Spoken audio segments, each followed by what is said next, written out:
עסקנו ברפלקסיה של החכמים, בעימות שהיה ביניהם על מרכיבי היסוד של עולמם, תלמידי חכמים, תלמוד תורה, מהו בית המדרש, ודיברנו על מרכיב רביעי מאוד מרכזי בכל ספרות חז"ל, והוא התופעה של המחלוקת. סוגיה תלמודית היא מציבה בינינו מחלוקות, היא נמסרת בדרך של מחלוקות. אני הייתי רוצה להקדיש את השיעור הזה להבנה ולאופן שבו החכמים מבינים את עובדת המחלוקת. כמו שאמרנו, הנה, ניקח דוגמה תלמודית קלאסית למחלוקת. סוגיה קצרה. סוגיה שעוסקת בדיני נזיקין. היא נפתחת בעיקרון שהמשנה, מסכת בבא קמא, בתחילת הפרק השלישי. בבא קמא היא מסכת בסדר נזיקין שעוסקת בבעיות של היזק, חיובי נזיקין. והמשנה אומרת את הכלל הבא: מניח את הכד ברשות הרבים, אדם שהניח כד ברשות הרבים, ובא אחר ונתקל בה ושברה, פטור.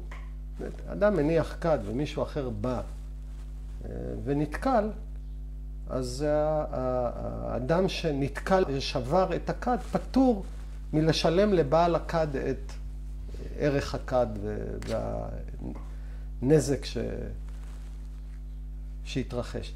אגב, הרעיון הזה אומר את הדבר הבא: אם אדם שם את הכד שלו ברשות הרבים, הוא בעצם הפקיר אותו, הוא בעצם, מי שיפגע בכד הזה לא יהיה חייב לשלם לו את ערך הכד במקרה והוא שבר אותו.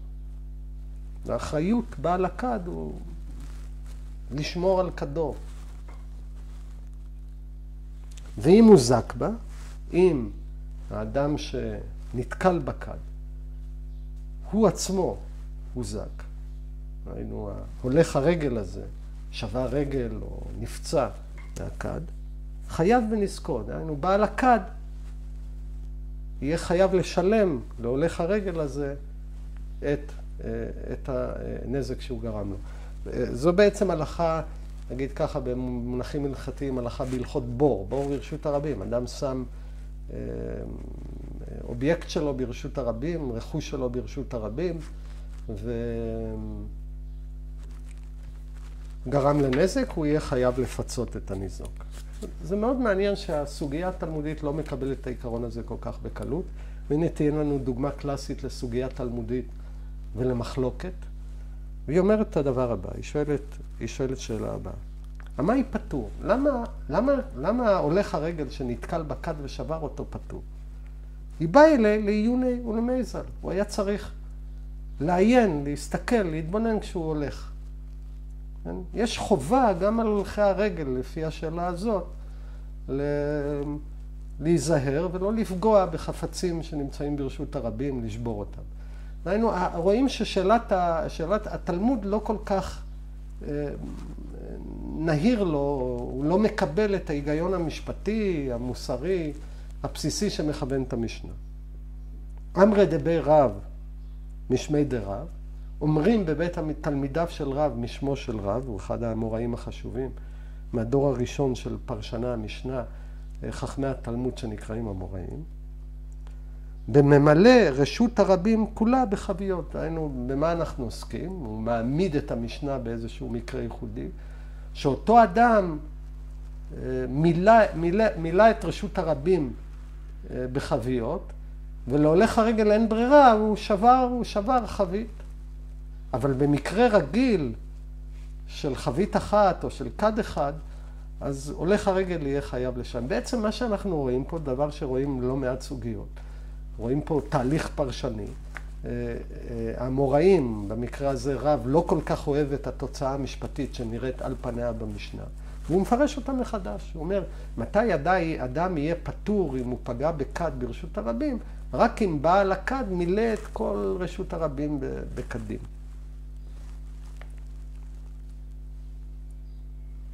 שמואל אמר, באפלה שנו. שמואל אמר, לא, מדובר במצב אחר, שהייתה אפלה ברשות הרבים.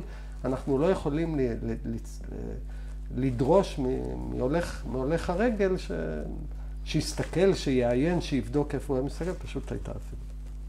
רבי יוחנן אמר בקרן זווית. רבי יוחנן העמיד את המשנה בצורה כזאת, פירש את המשנה שהכד היה בקרן זווית, זאת אומרת, הולך הרגל הולך, עושה סיבוב בקרן זווית, נתקל בכד ושובר אותה, אז הוא פטור. ואנחנו רואים פה שלושה, אגב, גדולי האמוראים של בבל וארץ ישראל, רב, שמואל ורבי יוחנן שהם מארץ ישראל. שלושתם בעצם מחפשים לפרש מחדש את המשנה כך שתהיה אחריות על הולך הרגל במקרה והוא שבר כד או חפצים של מישהו אחר ברשות הרבים, אלא אם כן היו נסיבות מיוחדות שפותרות אותו מהאחריות הזאת. הכד היה בקרן זווית, זה היה בלילה, רשות הרבים, מישהו מילא את רשות הרבים בקדים, אז אי אפשר היה לעבור בה וכו' וכו'.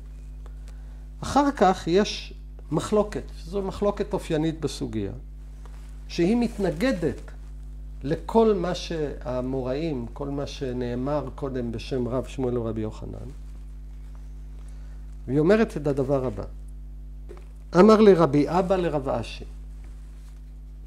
אחי אמרי במערבה, כך אומרים במערבה משמי דרבי יהודה, משמו של רבי יהודה, לפי שאין דרכם של בני האדם להתבונן בדרכים. מה אומר העיקרון הזה? הוא אומר, בני אדם, כשהם הולכים, חלק ברשות הרבים, הם לא מתבוננים, הם צועדים מתוך הנחה שאף אחד לא שם שם חביות, קדים וכו' וכו'. היינו, זה אומר, חלק ממה שמאפיין רשות רבים, זה העובדה שאדם המהלך ברשות הרבים לא צריך להיות כל הזמן דרוך אם הוא פוגע במשהו, אלא אם כן הוא נכנס לרשות היחיד לרשותו של אדם אחר.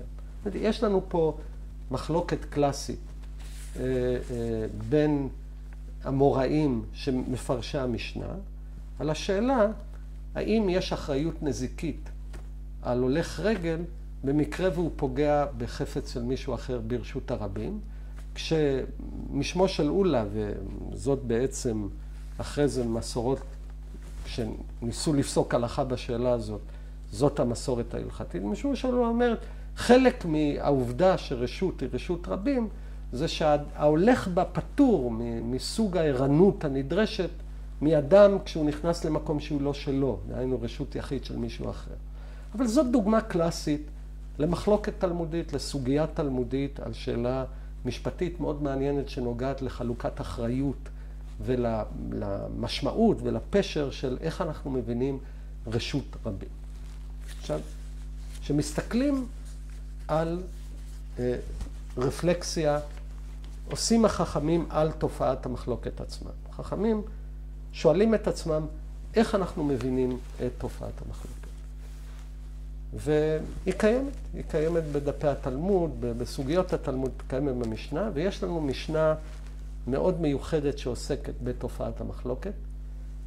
רגע של מחלוקת על המחלוקת, דהיינו משנה שחולקת בשאלה, מציגה מחלוקת בשאלה למה יש מחלוקות במשנה. ואני רוצה לקרוא את המשנה הזאת ולפרש אותה ולהבין את ההשלכות העמוקות של המשנה הזאת על שאלת המחלוקת. המשנה הזאת היא ממסכת עדויות, מסכת קדומה ממסכת אות המשנה, גם מסדר נזיקין, שבה מופיעים החכמים ומעידים עדויות שונות, מסורות הלכתיות שונות בעניינים שונים. וברגע מסוים המשנה שואלת על האופן שבו העדויות האלה עצמן מנוסחות, דהיינו, המשנה עצמה מנוסחת. היא שואלת את השאלה הבאה, למה מזכירים דברי היחיד בין המרובים, הואיל ואין הלכה אלא כדברי המרובים? השאלה שהמשנה שואלת את השאלה הבאה, מדוע המשנה מזכירה דברי יחיד? כן? היא מזכירה למשל את דעתו של רבי אליעזר שהזכרנו אותה במשנה הראשונה במסכת ברכות, ממתי קוראים את שמה בערבית, משעה שיכנסו הכהנים לאכול בתרומתם עד סוף השמורה הראשונה דברי רבי אליעזר, היא מזכירה את דעת היחיד רבי אליעזר, וחכמים הרבים, חכמים אומרים עד חצות, הלכה כחכמים, כיחיד ורבים, הלכה כרבים.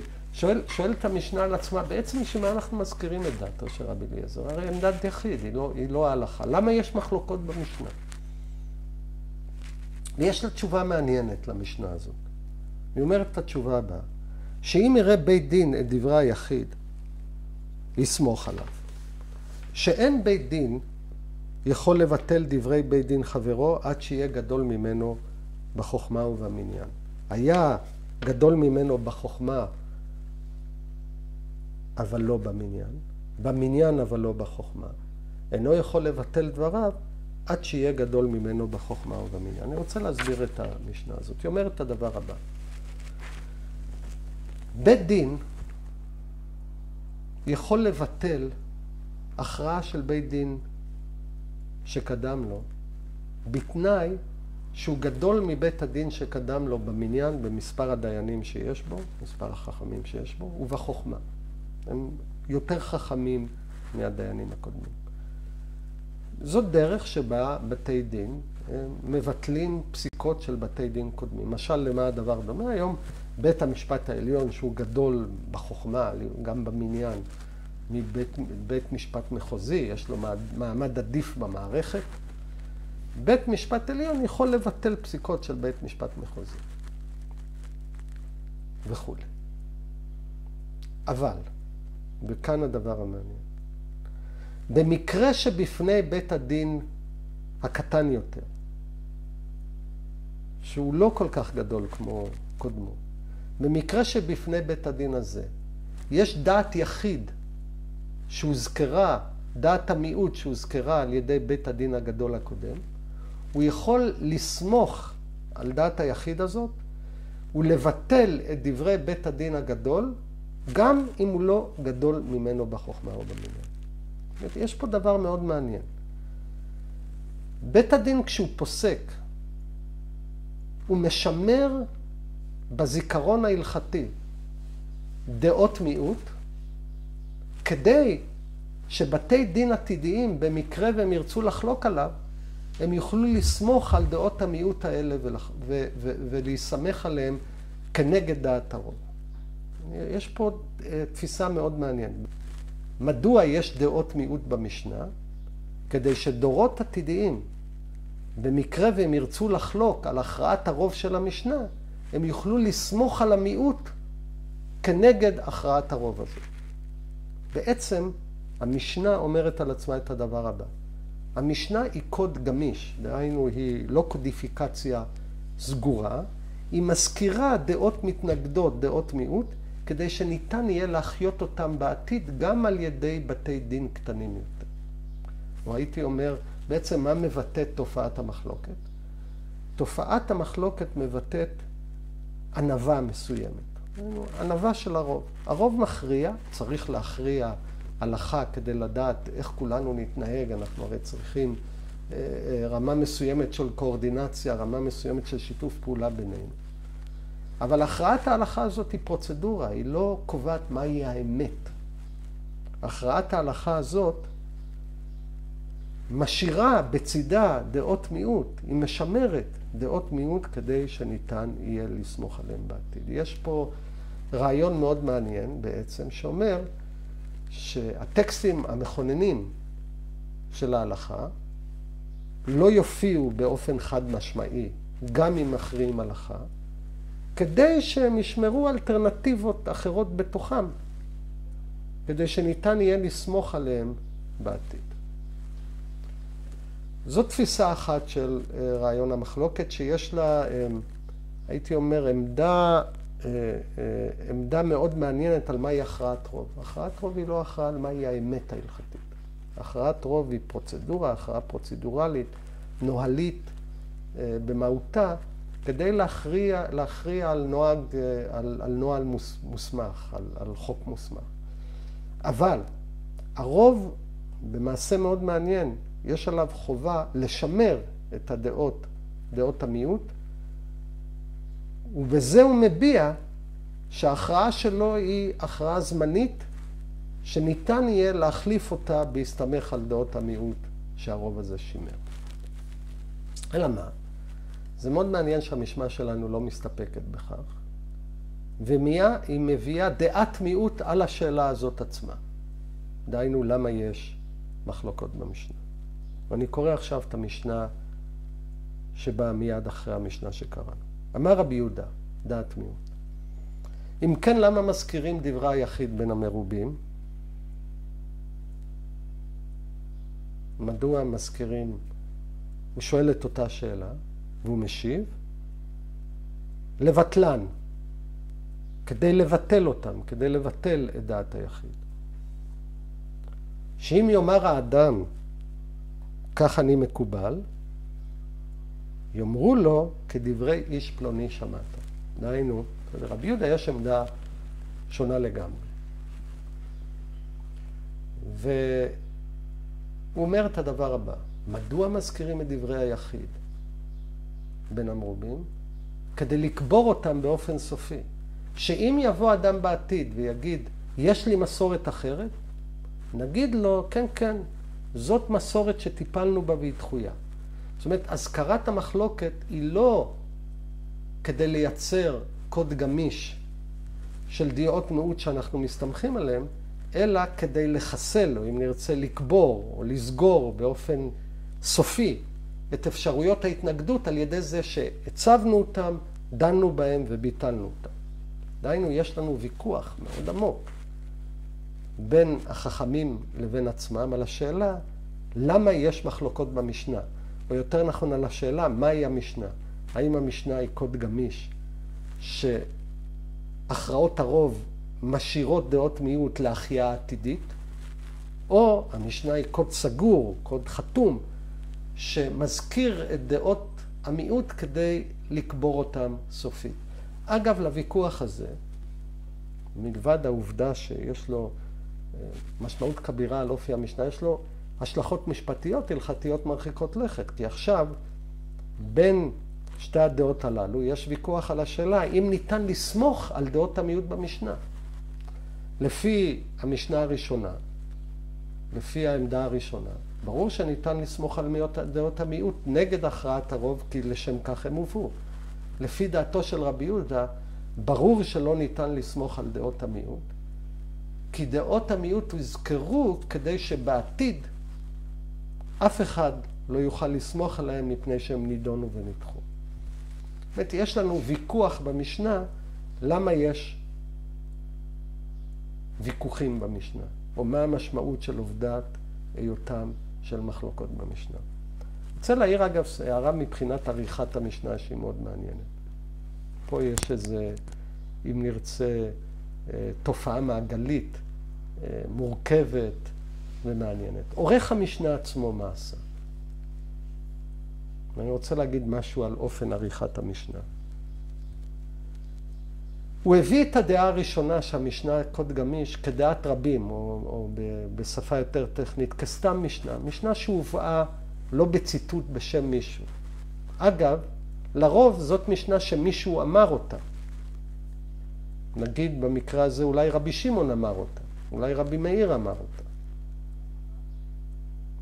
ועורך המשנה כדי לתת לה מעמד עדיף, הוא מביא אותה כסתם משנה, דהיינו כעמדה שהיא דעת הרוב, שלעומתה העמדה האחרת מובאת בשם רבי יהודה שהיא דעת היחיד. זאת אומרת, עורך המשנה שלנו רצה שהתפיסה שהמשנה היא קוד גמיש תהיה דעת הרוב.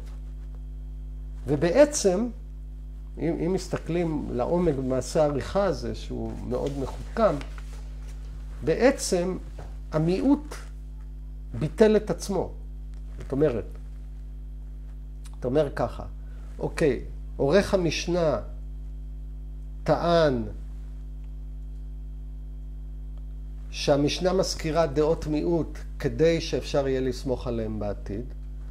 לגבי השאלה הזאת עצמה, הוא הזכיר דעת מיעוט שאמרה שעל דעות מיעוט אי אפשר לסמוך בעתיד. זאת אומרת, הוא בעצם סגר את העניין, אם נרצה באופן מעגלי, אפשר לסמוך על דעת המיעוט, והיא עצמה אומרת שכשדעת המיעוט הוזכרה, היא מתבטלת, לכן היא ביטלה את עצמה. טוב, יהיה אשר יהיה השאלה של התחכום המעגלי של העריכה הזאת. בכל מקרה יש לנו את התופעה הבאה. היא דבר מאוד מעניין. האם המחלוקת היא תוצר של תפיסת הלכה שמשמרת אופציות נגד דעת הרוב, שרואה בהכרעת הרוב עיקרון מנהלי פרוצדורלי עם סוג מסוים של ענווה, או שהכרעת הרוב היא הכרעה סוגרת, חותמת, ושהמשנה היא טקסט סגור וחתום. אני רוצה להעיר הערות נוספות על התופעה הזאת של תופעת המחלוקת בהקשר של המשנה. כמובן, אתה שואל, כשאנחנו מסתכלים על המחלוקת, אתה שואל תמיד שאלה, אוקיי, יש לנו פה דעת רוב, כך אגב נוהגים התלמודים שמסתמכים על דעת המיעוט נגד הרוב, תמיד אתה שואל מה הספקטרום, מה ההיקף של המחלוקת שהמשנה מאפשרת, ומה המשמעות, אם נרצה, הפוליטית החברתית של תופעת המחלוקת. כי אחד הדברים המעניינים זה שהמחלוקת הזאת, מחלוקות שמופיעות במשנה, אינם תיעוד של כל הפריסה של העמדות המצויות בעולם היהודי בבית שני ועם החורבן מיד שאחריו. כמו שראינו בשיעורים קודמים, היו גם מגילות מדבר יהודה, היה גם התפיסה של ספר היובלים, החכמים מזכירים צדוקים, יש גם יהודים נוצרים, יש עולם שלם של יהדויות עם חורבן הבית במאה הראשונה, במאה השנייה, כולל אגב יהדות הלניסטית שנמצאת באלכסנדריה, יהדות דוברת יוונית, יש מרחב שלם של יהדויות. כאן ירושלים מלאה כיתות. ולא כולם קיבלו מעמד במשנה כחלק מהזיכרון ההלכתי הקולקטיבי. אחרי הכל, המחלוקות הן מחלוקות בתוך החכמים. אבל צריך לזכור שהעמדה הזאת לשמר את דעת העמדה החולקת כחלק מהזיכרון המשפטי, כעמדה לגיטימית שניתן להחיות אותה בתוך חוגי החכמים, חלק ממה שהיא עושה, היא מונעת פיצול כיתתי. נניח למשל, אנחנו יודעים שחלק ממה שהמשנה עושה זה דיווח או תיעוד של מחלוקות בית שמאי ובית הלל. אנחנו יודעים שדעת העורך ובמהלך המרכזי של ההלכה של חכמים, הלכה כבית הלל. נניח שעורך המשנה שלנו שסובר שהלכה כבית הלל, היה משמיט את העמדות של בית הלל מהמשנה. לא היה מזכיר אותה. כאופציה לגיטימית להחיה עתידית. מה היה לנו? היה יוצא שהיו מיד מתהוות שתי משניות. משנת בית הלל, משנת בית שמאי. היה פיצול.